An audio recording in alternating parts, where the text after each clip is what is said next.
And then share the screen. अच्छा, कुछ points थे जो मैं क्लियर करना चाह रहा हूँ ट्रांसफर शेयर के। उस दिन हमने क्विकली जिस वक्त रिव्यू किया इस चैप्टर को, छोटा सा चैप्टर है, छोटा सा टॉपिक कहना चाहिए, नॉट चैप्टर, ठीक है, तो उसमें वो रह गए थे। एक तो आप लोग तमाम अपनी अपनी अटेंडेंस मार्क कर दें और हेलो हाई कर दें जो करना है आपने, ठीक है। अच्छा, ये जो एक्सप्रेशन है ना टी क्यू ओवर वी,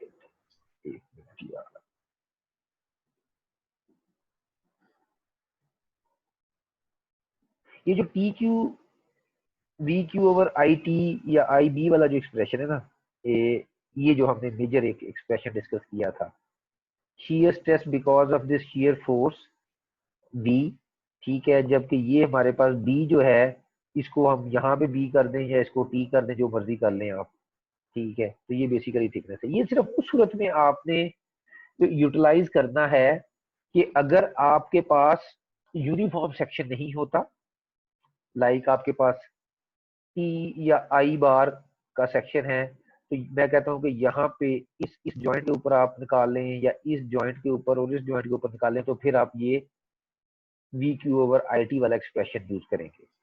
अगर तो आपके पास रेगुलर क्रॉस सेक्शन यूज होता है, इस्तेमाल होता है, फॉर एग्जांपल अगर आपके पास एक स्क्वायर है या रेक्टेंगल है, या आपके पास एक सर्कुलर सेक्शन आ रहा है, रेक्टेंगल सेक्शन आ रहा है, ठीक है, तो आप डायरेक्टली ये वाला एक्सप्रेशन यूज करेंगे। Directly you don't need to go for this expression, you will straight forwardly use tau maximum value जो होगी that will be at 3v over 2a, और सर्कुलर सेक्शन के लिए टॉ मैक्स की वैल्यू होगी 4v over 3a। एरिया आप चाहे वो रेक्टेंगल है, स्क्वायर है या सर्कुलर है, वो आप कैलकुलेट कर लोगे एक्सप्रेशन से, और v जो होगा वो बेसिकली आप कैलकुलेट करोगे from the free body diagram, ठीक है, गॉट इट। तो यहां से आप डायरेक्टली ये वाला फॉर्मूला यूज कर लोगे। अगर आपके पास सेक्शन यूनिफॉर्म है, वो रेक्टेंगल शेप में है, स्क्वायर शेप में है, या वो बेसिकली आपके पास सर्कुलर शेप में है, तो इनके लिए आप बेसिकली ये दो expression directly depending upon the type of the section आप ये यूज कर लोगे। अदर देन दैट अगर कोई सेक्शन आ जाता है, ठीक है, जिस तरह टी सेक्शन है या आई सेक्शन है, ठीक है, तो फिर आप ये वाला एक्सप्रेशन यूज करोगे we Q over I T वाला, ठीक है, जिस तरह के यहाँ पे हुआ हुआ है, ये आई बार है, ठीक है, तो इसमें वो कहता है जॉइंट ए और जॉइंट बी के ऊपर आप निकाल लें, तो फिर जॉइंट ए जॉइंट बी के ऊपर निकालने के लिए आप we Q over I T वाला एक्सप्रेशन यूज करोगे, लाइक जिस तरह ये इसने इस्तेमाल किया हुआ है। अदरवाइज अगर ये सिंपल सेक्शन होगा, फॉर एग्जाम्पल मैं सिंपल एक बीम बना देता हूँ, ठीक है, और वो यहाँ से इस तरह से सपोर्टेड है, ठीक है, और ये मैं कह देता हूँ कि जिसका ये इस तरह का सेक्शन है, या ये बेसिकली आपके पास सर्कुलर सेक्शन है, तो फिर आपको ये we Q over I T use करने की जरूरत नहीं है। आप यही जो एक्सप्रेशन मैंने पिछली स्लाइड में दिखाए हैं, उनमें से कोई एक सर्कुलर है तो this one 4v over 3a, rectangle या स्क्वायर है तो 3v over 2a, ये भी आपने भूल जाना है क्योंकि मैं टॉप एक्स की बात कर रहा हूँ, ठीक है। तो आप सिर्फ ये 3v over 2a या 4v over 3a वाला एक्सप्रेशन यूज करके आप टॉ की वैल्यू कैलकुलेट कर लेंगे, शीयर स्ट्रेस की वैल्यू कैलकुलेट करेंगे, ठीक है जनाब। ये एक पॉइंट था जो मैं क्लियर करना चाह रहा था लास्ट टाइम, हम इस पॉइंट से डिस्कस हमने ये नहीं किया था, ठीक है जनाब। अच्छा जी, अब आ जाते हैं बड़े इंपॉर्टेंट चैप्टर के ऊपर, और वो बेसिकली चैप्टर है आपका शेयर फोर्स और बेंडिंग मोमेंट डायग्राम, ठीक है जनाब। किधर गया ये चैप्टर सर? हाँ जी सर ये जो टॉ एवरेज का भी आपने सर एक्सप्रेशन बताया सर, मेरा ख्याल है सर ये जब आपने लेक्चर किया था उसमें तो नहीं बताया था सर आपने शायद। कौन सा लेक्चर? जो रेगुलर यानी लेक्चर कि था? सर जब हम यस सर, जब हम रेगुलर लेक्चर ले रहे थे ये जो अभी मैंने रेक्टेंगल और स्क्वायर की बात शायद की है, सर, कंफर्म नहीं है सर। ये जो रेक्टेंगल या और सर टॉ स्क्वायर की एवरेज बात वाला की सर है, P Q. We Q over आई नहीं टी सर, ये वाला, जो वी क्यू। Yes sir. हाँ, तो वो मैंने अभी शायद मैंने वहां पे भी मैं भूल गया हूँ ये भी, ठीक है, या मेरा ख्याल है कि मैंने वहां ठीक पे है सर। डिफाइन किया था, मेरा ख्याल है कि मैंने बताया था कि अगर आपके ये सेक्शन होंगे, सर्कुलर सेक्शन या रेक्टेंगल सेक्शन होंगे, तो फिर आपको we Q over I T वाला यूज करने की जरूरत नहीं है। अदर देन दैट अगर कोई सेक्शन आता है तो then you will have to go for this V Q over I T, और उसमें क्यू डेफिनेटली आपका कैलकुलेशन आएगी, और क्यू हमेशा न्यूट्रल एक्सिस पे मैक्सिमम होगा, और टॉप और बॉटम सर्फेसिस पे हमेशा जीरो होगा, क्योंकि अगर वो क्यू जीरो हो जाएगा तो टॉप और बॉटम के ऊपर आपका top because of this shear force we will be zero, ठीक है। और अगर मैं और बाकियों की जो चीज है दैट इज कि आपको ये जरूर पता होना चाहिए कि अगर मैं टॉर्जन की वजह से टॉर्क कैलकुलेट कर रहा हूं तो वो कहाँ पे मैक्सिमम होगा with reference to neutral axis, और कहाँ पे वो जीरो होगा। लाइक बेंडिंग मोमेंट है, बेंडिंग मोमेंट न्यूट्रल एक्सिस के रेफरेंस से कहाँ पे मैक्सिमम होगा और कहाँ पे मिनिमम होगा। सिग्मा एवरेज कहाँ पे मैक्सिमम होगा, कहाँ पे मिनिमम होगा, वो कहीं पे भी नहीं होता क्योंकि वो तो एवरेज होता है, नॉर्मल फोर्स होती है, उसके लिए मसला ही नहीं होता। सिर्फ आपको torsion because of the shear stress because of the torque T, T C over J का जो एक्सप्रेशन है, और sigma because of the bending M C over I का जो एक्सप्रेशन है, ये आपको बड़ा क्लियर होना चाहिए कि ये कहाँ पे मैक्सिमम होगा और कहाँ पे ये जीरो होगा। और ये दोनों लकीली न्यूट्रल एक्सिस पे जीरो होते हैं और आउटर मोस्ट सर्फेसिस पे ये हमेशा मैक्सिमम होते हैं। ठीक है, जबकि ये जो ट्रांसवर्स शीयर जो भी हमने बात की we Q over I T, ये एक वाहिद शीयर है जो न्यूट्रल एक्सिस पे मैक्सिमम होता है और आउटर पेरिफेरीज पे जीरो होता है। Got it? यस सर, ठीक है। चल दैट्स गुड। ये पॉइंट अच्छी तरह आपको समझ आनी चाहिए कि आपने किस तरह मनूवरिंग करनी है, किस तरह मैनिपुलेशन करनी है, और ये सारी चीजें किस तरह आपकी। अच्छा जनाब, अब हम आ जाते हैं बेसिकली जी सर जनाब। आपने वो ग्रुप में पेपर का कोई जवाब नहीं दिया यार वो अभी फिलहाल उसका ना टाइम है डिस्कस करने का, अभी फिलहाल हम उसको देखते हैं। नंबर एक, नंबर दो, ये जो फॉर्मेट हम बात कर रहे हैं ये यूनानिमसली पूरी यूनिवर्सिटी के ऊपर इंप्लीमेंट हो रहा है। ठीक है, और तमाम पेपर्स के ऊपर ये इंप्लीमेंट हो रहा है। ये एक स्पेसिफिक क्वेश्चन या एक स्पेसिफिक पेपर की बात नहीं हो रही उसमें। अनफॉर्चुनेटली इन तमाम चीजों के पीछे आप ही लोग एग्जिस्ट करते हैं। ठीक है, आप लोग ही अप्रोच करते हैं, आप लोग ही लोगों को बता रहे होते हैं कि जी किस तरह का प्लान है, क्या करना है, किस तरह बैठेंगे, किस तरह ग्रुपिंग होगी, किस तरह व्हाट्सएप चलेगा, किस तरह ये होगा, किस तरह वो होगा। ये सारी की सारी बातें जो हैं ये पहुंचती हैं एडमिन तक। ठीक है, जिस वक्त एडमिन पे पहुंचती हैं तो फिर वो लेते हैं काउंटर मेजर्स कि हम किस तो तरह सर मिनिमम ये कर सकते हैं। ठीक है, ये बेटा सर इस अभी तरह भी कंट्रोल होगा हाँ क्या कह रहे हो?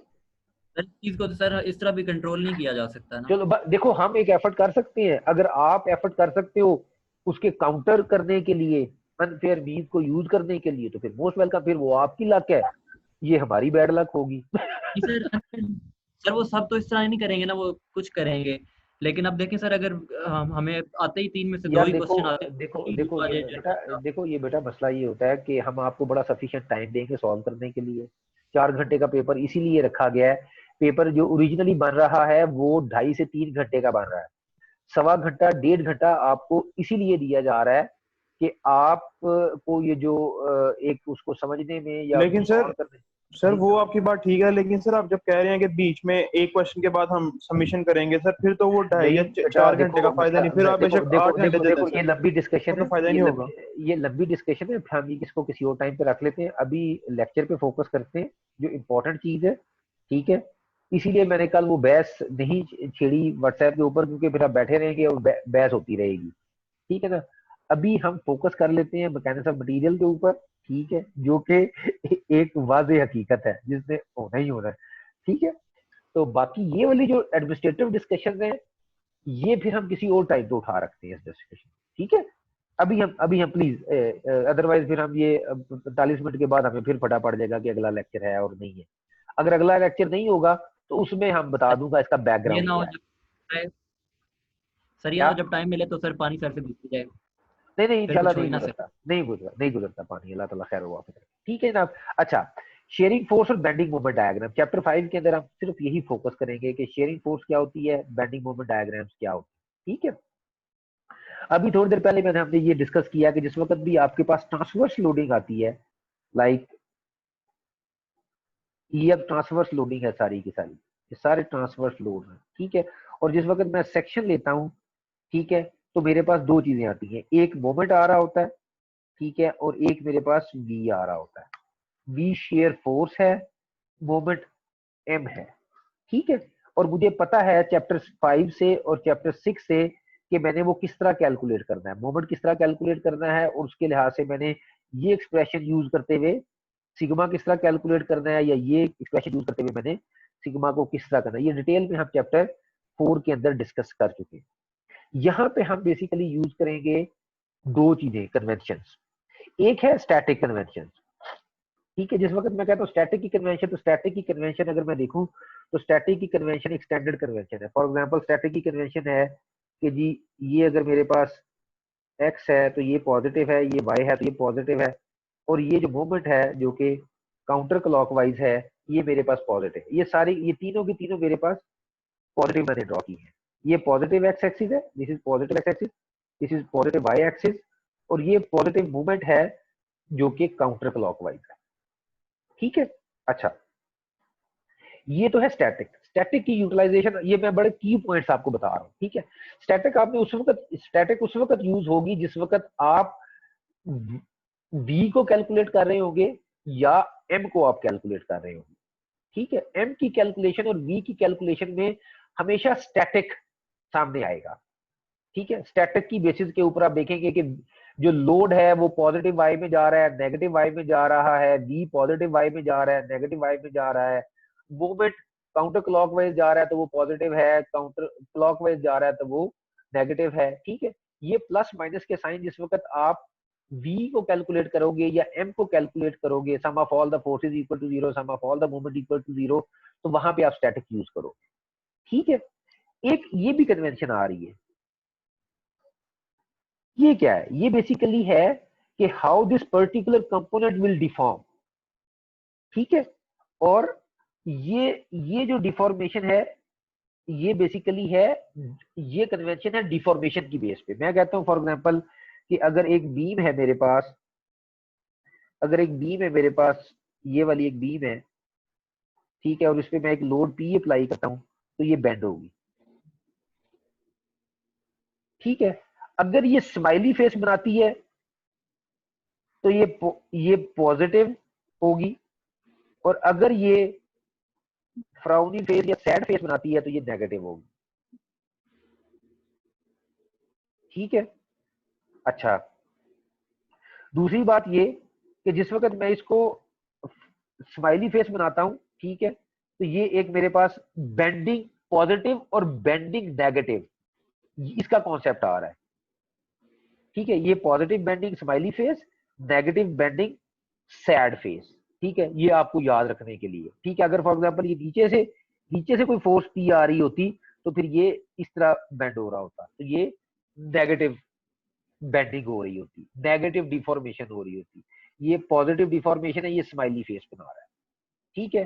तो ये बेसिकली, अब ये जो सेक्शन है, ये जो अगर पॉजिटिव ये वाला एम अगर मैं लेता हूं तो इसके काउंटर एक एम यहां पे भी आ रहा होगा ना, इसको काउंटर करने के लिए। ये अगर क्लॉकवाइज है, स्टैटिकली ये पॉजिटिव है, स्टैटिकली ये नेगेटिव है, क्योंकि ये क्लॉकवाइज जा रहा है, ये काउंटर क्लॉकवाइज जा रहा है।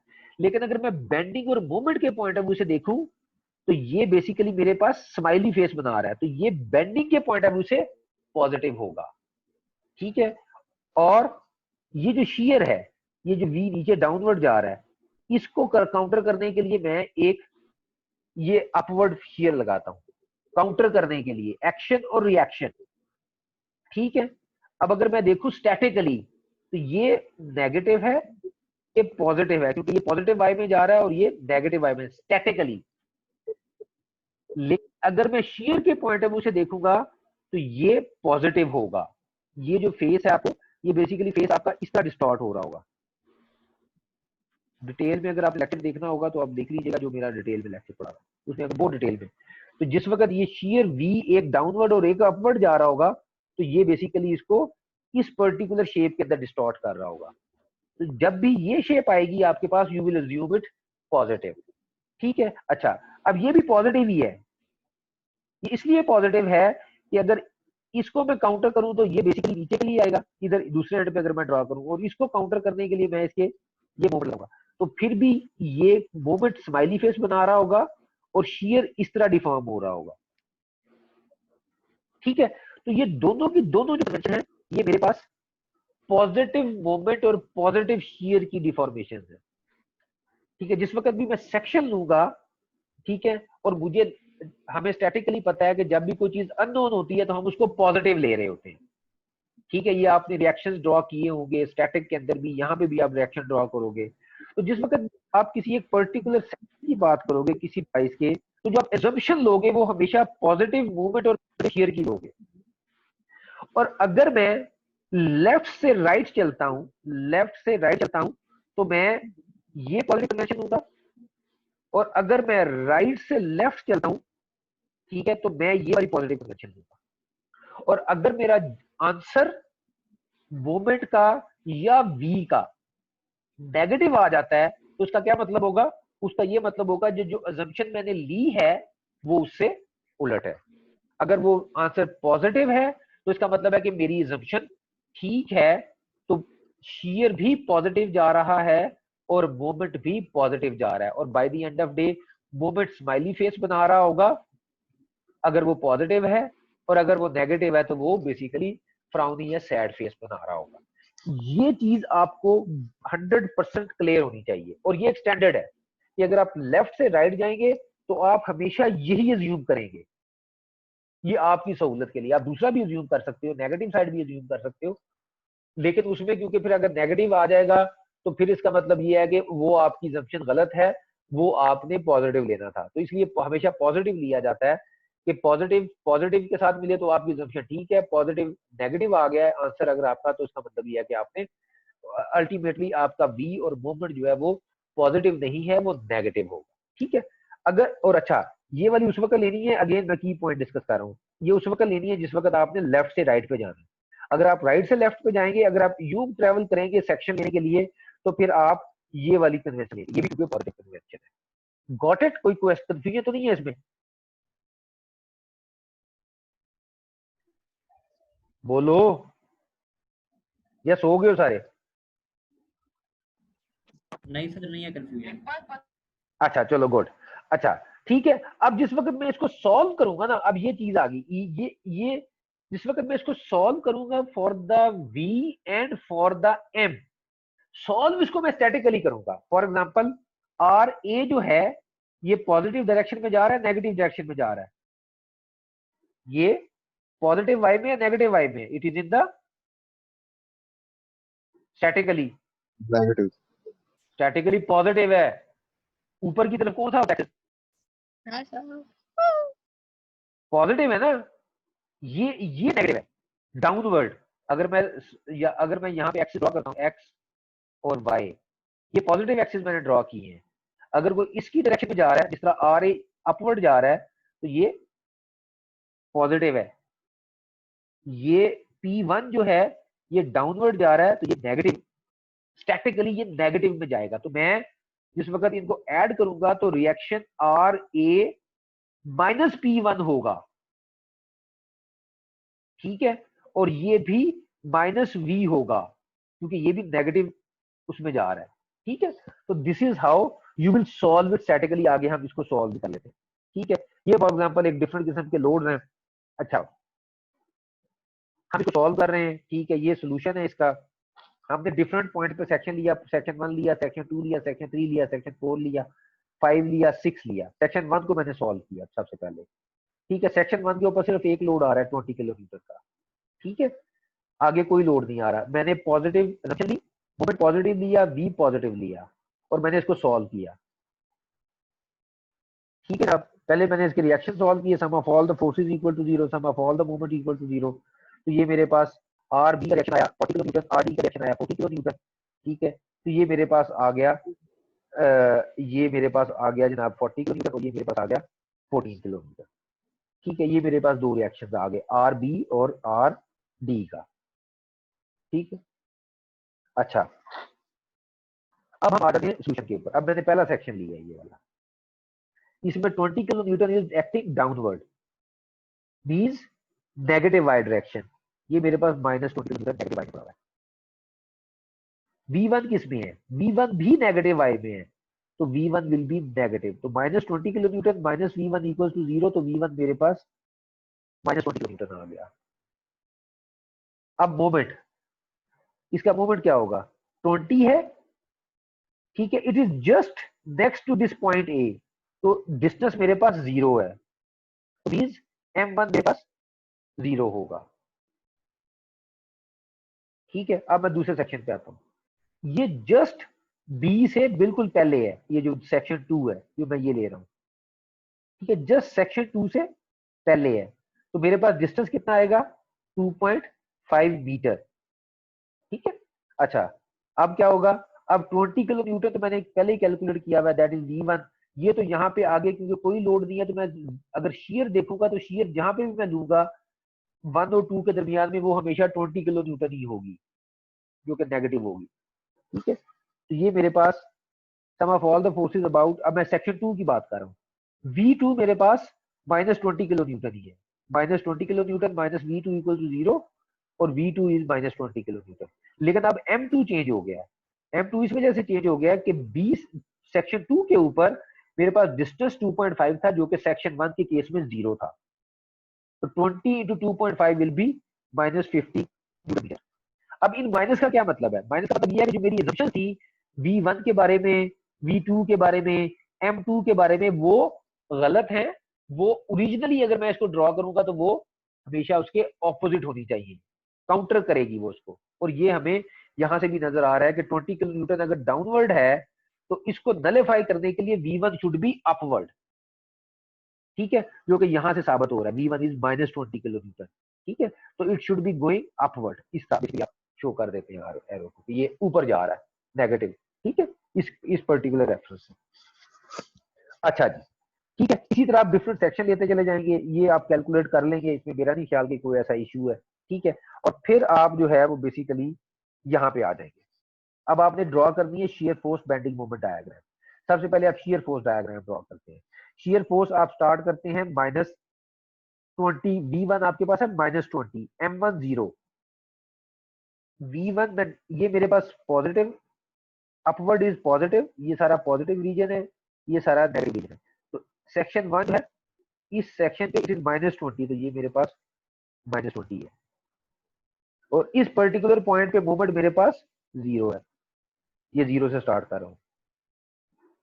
ठीक है, पॉइंट 2 पे मैं आ जाता हूँ। पॉइंट 2 पे मेरे पास कांस्टेंट लाइन है, ये देखो, तो यार ये लाइन कांस्टेंट है, देखो इसका मतलब ये है कि पॉइंट 1 और पॉइंट 2 के दरमियान में शेयर कांस्टेंट है, तो इस पूरी लाइन कांस्टेंट के ऊपर मैं -20 पे एग्जिस्ट कर रहा हूँ। जबकि ये जो है, ये लाइन जो है, ये बेसिकली मोमेंट लाइन आ रही है। ये लाइन 2.5 पे मोमेंट मेरे पास कितना है, 50, जो मैंने V2 निकाला था। ठीक है, सेक्शन 2 के ऊपर M2 जो निकाला था, सॉरी। ठीक है, वो -50, तो मैं 0 को 50 से मिला दूंगा। अब यहाँ से एक और चीज भी हमने देखनी है, वो ये देखनी है कि whenever V is straight line, V is straight line, तो आपके पास जो उसके कॉरस्पॉन्डिंगली मोमेंट आता है वो आपके पास लीनियर लाइन आ रही है। ये पॉजिटिव भी हो सकती है, नेगेटिव भी हो सकती है, ये भी मैं थोड़ी देर में बताऊंगा।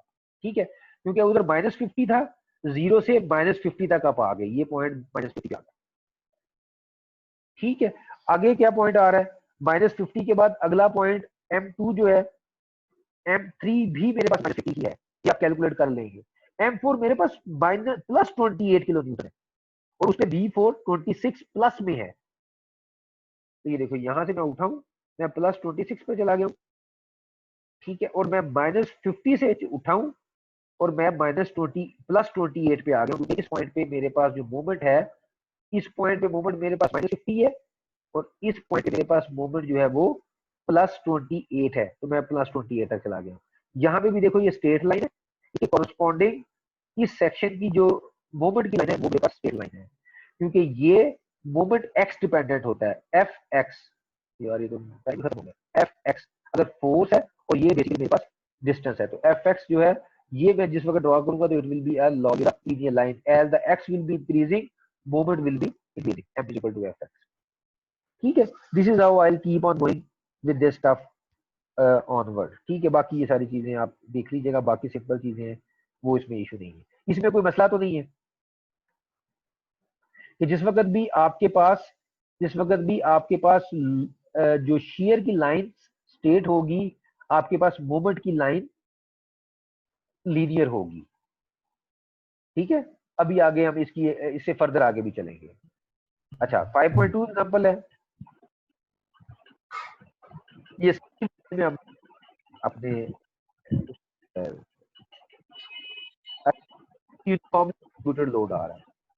This is uniformly distributed load, ठीक है, 3 किप्स पर फीट।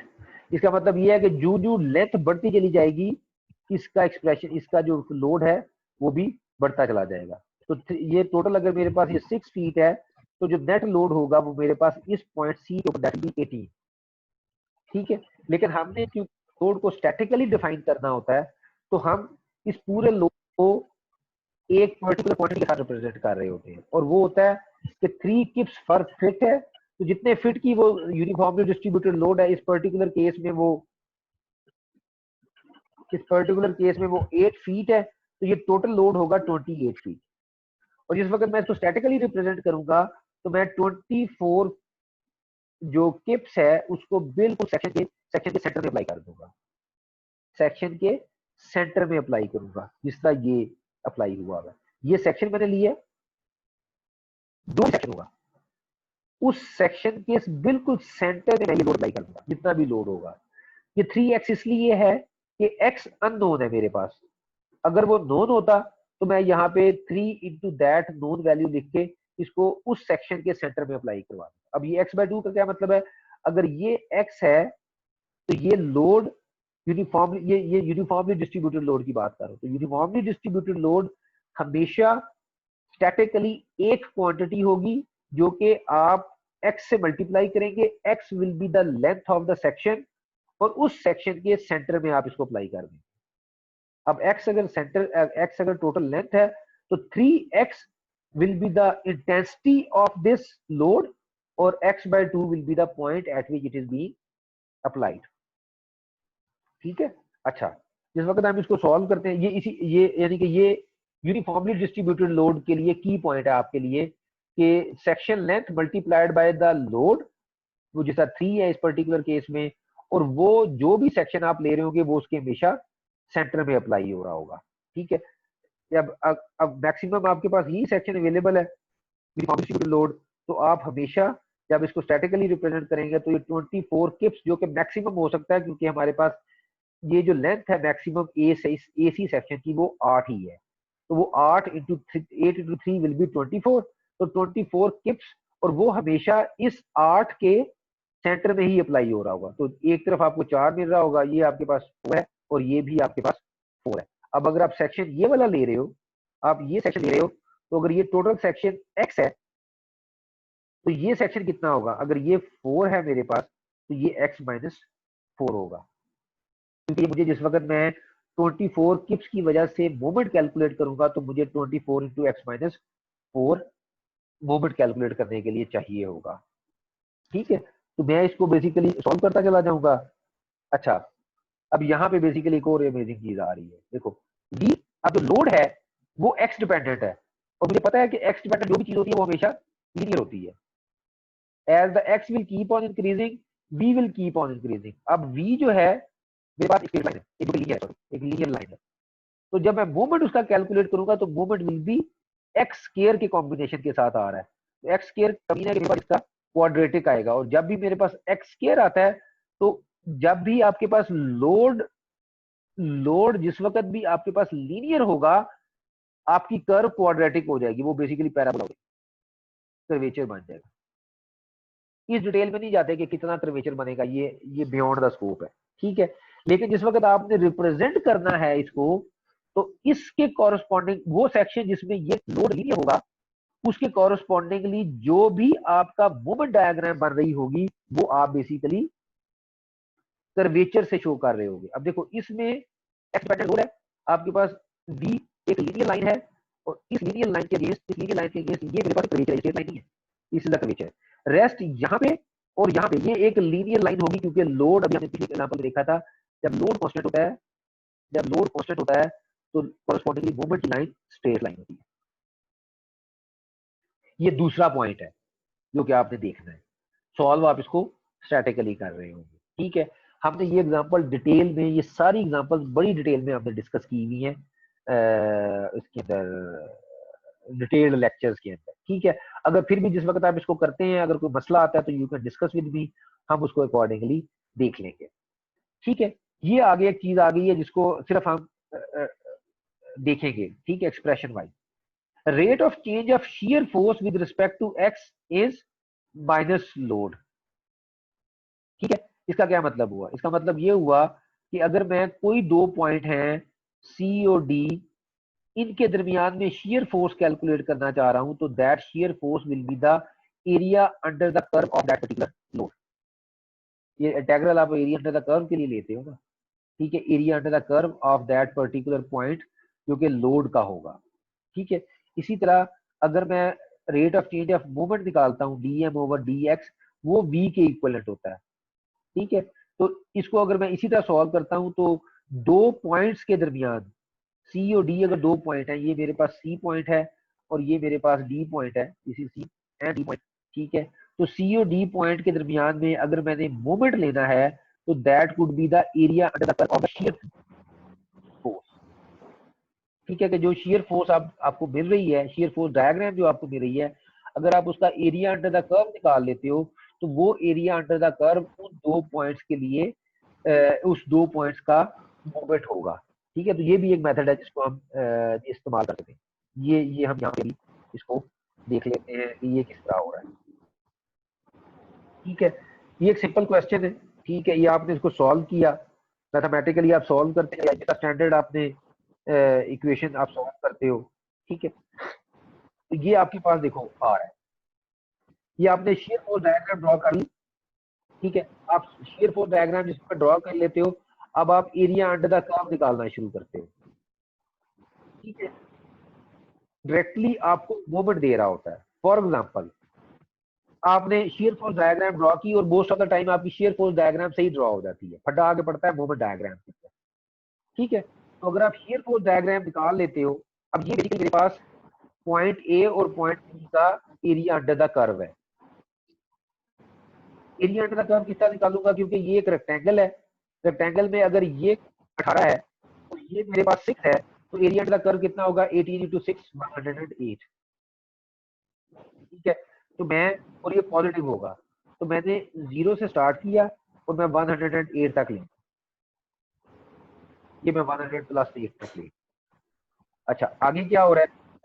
आगे शेयर फोर्स ये है कि ये पॉइंट बी पे मैंने ड्रॉप किया और मैं -2 तक आया हूँ। मेरे पास ये छोटी सी जो नीचे टेंशन -2 है, ये मेरे पास 8 है, तो इसका एरिया अंडर द कर्व कितना हो गया, -16। ठीक है, तो मैं +108 से -16 करूंगा तो मैं डायरेक्टली अपनी मोमेंट डायग्राम को इस सेक्शन में ड्रॉप कर दूंगा +92 तक। ठीक है, अब +92 के बाद अगला एरिया ऑफ द कर्व जो भी निकाला है मैंने, वो -140 निकाला मेरे पास। ठीक है, तो -140 प्लस 92 विल बी -48। मैंने +92 से एक लाइन ड्रॉ की जो कि मैं -48 तक ले आया, और by the end of day जो मेरे पास आखिर में आ रहा है वो ये आ रही है। ठीक है, ये यूनिफॉर्मली डिस्ट्रीब्यूटेड लोड है, ये लोड एक्स डिपेंडेंट है, इस वजह से ये लाइन मेरे